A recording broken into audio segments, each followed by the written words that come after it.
இங்க ஒரு பொண்ணோட ஃபேஸ்ல திடீர்னு ஏதோ விசித்திரமா ஒண்ணு இருக்குது. அவளோட ஃப்ரெண்ட்ஸ் அதை பிடிக்கலாம்னு ட்ரை பண்ணும்போது சடனா அது அவளோட கண்ணத்துக்குள்ளேயே போயிடுது. கொஞ்ச நேரத்துல அந்த இடமே முழுசா அழுக ஆரம்பிக்குது. ஆக்சுவலா மேரிங்கிற இந்த பொண்ணு ரொம்ப டேலண்ட் இருக்க ஒரு ஸ்டூடெண்டா இருப்பா. காணாம போன அவளோட சிஸ்டரை கண்டுபிடிக்கிறதுக்காக அவளோட ஃப்ரெண்ட்ஸ் கூட சேர்ந்து அவளோட சிஸ்டர் காணாம போயிருந்த பள்ளத்தாக்கு பகுதிக்கு விசாரிக்க வர்றா. அப்படியே வரும்போது திடீர்னு அங்க பயங்கரமா புயலும் மழையும் வர ஆரம்பிக்குது. அந்த மழை சாதாரணமா இல்லாம ரொம்ப நேரமா பெஞ்சுக்கிட்டே இருக்குது. அதனால அவங்க அங்க இருந்து திரும்பி போயிடலாம்னு முடிவு பண்றாங்க. ஆனா எவ்வளவு ட்ரை பண்ணாலும் அந்த மழை பெய்யற பகுதியை விட்டு அவங்களால வெளியே வரவே முடியல. நல்லா மாட்டிக்கிட்டோம்னு அவங்க பயந்து போய் இருந்த டைம்ல திடீர்னு அந்த மழை பெய்யற பகுதியை விட்டு கார் எப்படியோ வெளியே வந்துருது. அங்க தனியா இருக்கிற ஒரு வீட்டை பாக்குறாங்க. அந்த வீட்டுல இருக்க ஏதோ ஒரு சக்தி தான் அந்த வீட்டை மழையில இருந்து பாதுகாக்குதுன்னு நினைக்கிறாங்க. உடனே மற்ற ஸ்டூடெண்ட்ஸ் எல்லாரும் அந்த வீட்டுக்குள்ள போய் என்ன இருக்குதுன்னு பார்க்க போறாங்க. ஆனா மேரி மட்டும் அங்க பெஞ்சிட்டு இருக்கிற விசித்திரமான மழையை பார்த்துட்டு நிற்கிறான். அந்த வீட்டுக்குள்ள அவங்க போய் பார்க்கும்போது எல்லாம் சாதாரணமா தெரிஞ்சாலும் அங்க இருக்கிற மர்மம் அவங்களுக்கு தெரிஞ்சிருக்காது.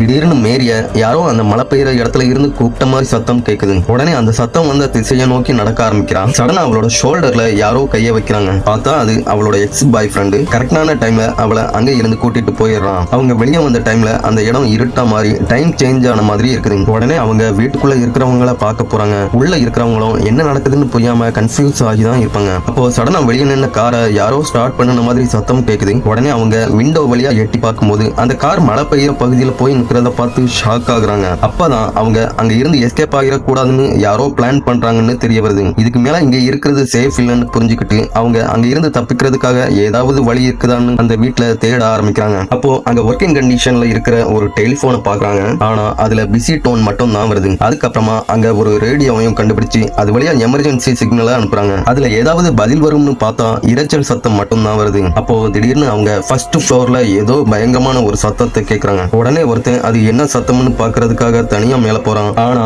ரொம்ப நேரம் ஆகியும் அவன் திரும்பி வராததால அவங்க எல்லாரும் பதட்டப்பட ஆரம்பிக்கிறாங்க. அப்போ நினாங்க ஒரு பொண்ணு அவனுக்கு என்ன ஆச்சுன்னு பாக்குறதுக்காக தனியா போறான்.